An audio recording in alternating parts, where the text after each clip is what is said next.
so Olúfọ́n ló fún Aláàfin ní adé pé nígbà tí yàn ń ṣe adé fún yàn pé ìwọ náà máa dé adé ilé.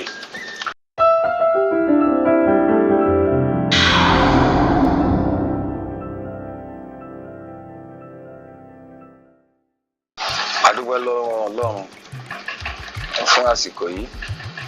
Orúkọ tèmi ni His Royal Majesty Ọba Peter Olúwọlé Ìpàdéọlá Ìlúfẹ́milóyè Akínyóyè the third. Ìrìn àjò àti dórí ìtẹ́ Olúfọ́n.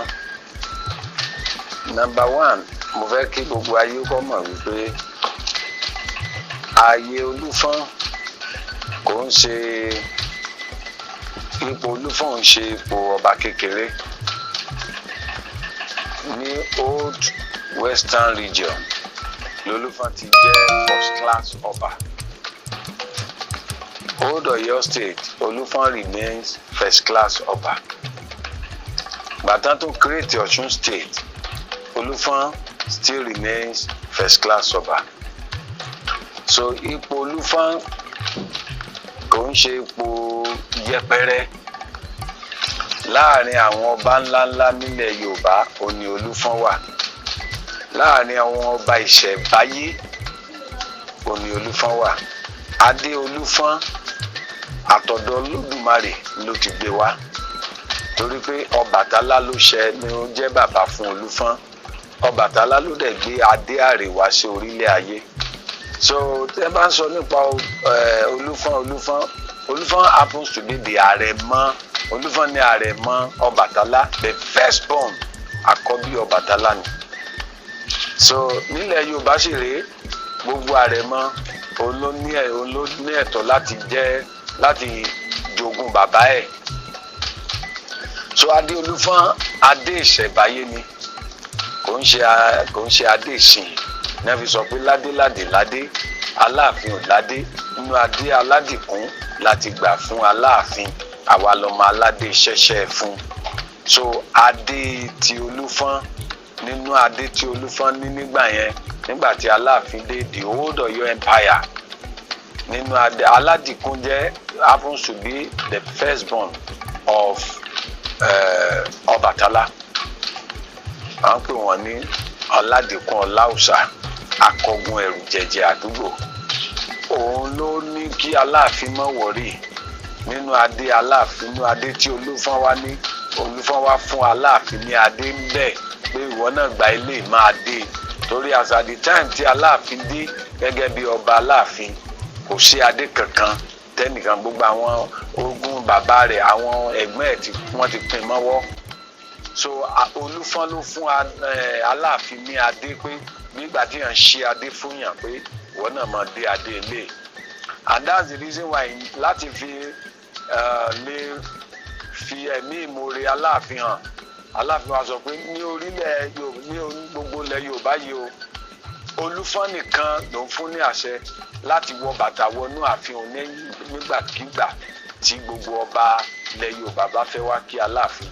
Olúfọ́n nìkan ni èèbọ́ bàtà ní ọgbà yẹn nígbà wáṣẹ̀. Olúfọ́n nìkan ló ní ẹ̀tọ́ láti wọ agbádá wọ ààfin Aláàfin. Gbogbo àwọn ọba ilẹ̀ Yorùbá yòókù tí wọ́n bá fẹ́ lọ kí Aláàfin ní ààfin ẹ̀, wọ́n gbọ́dọ̀ bọ́ agbádá tó bu ẹṣin kí lọ́rùn wọn. Wọ́n sì gbọ́dọ̀ wọ bàtà, bẹ́ẹ̀ wọ́n gbọ́dọ̀ dé adé déwájú ẹ̀. Ṣùgbọ́n Olúfọ́n nìkan ló máa múra bí mo ṣe múra ẹ̀, tí ó sì wọ ààfin Aláàfin lọ bẹ́ẹ̀. Nígbà tí Ọ̀yọ́ Empire ń jẹ́ Ọ̀yọ́ Empire, Olúfọ́n ní kingdom ni.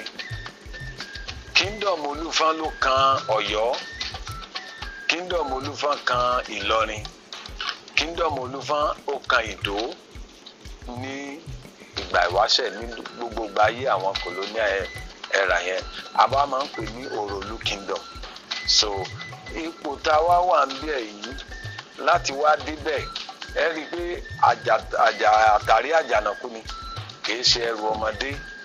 So kò ń ṣe tí ọmọdé kankan lè sọ pé òun fẹ́ ṣe, bí ò bá ṣe ẹni tí àwọn alálẹ̀ tí wọ́n bá yàn fúnra ara wọn. So mo lè sọ pé bí mo ṣe gorí àpèrè yìí kò ń ṣe ọgbọ́n mi tàbí agbára mi, tàbí òye ni, tàbí pé tó bá jẹ́ ti towó, àwọn tó lówó jù mí lọ wọ́n wà nú àwọn tí a jọ contest. Tó bá jẹ́ ti agbára, àwọn tó lágbára jù mí lọ wọ́n wà nú àwọn tá a jọ díje fúnpò yìí.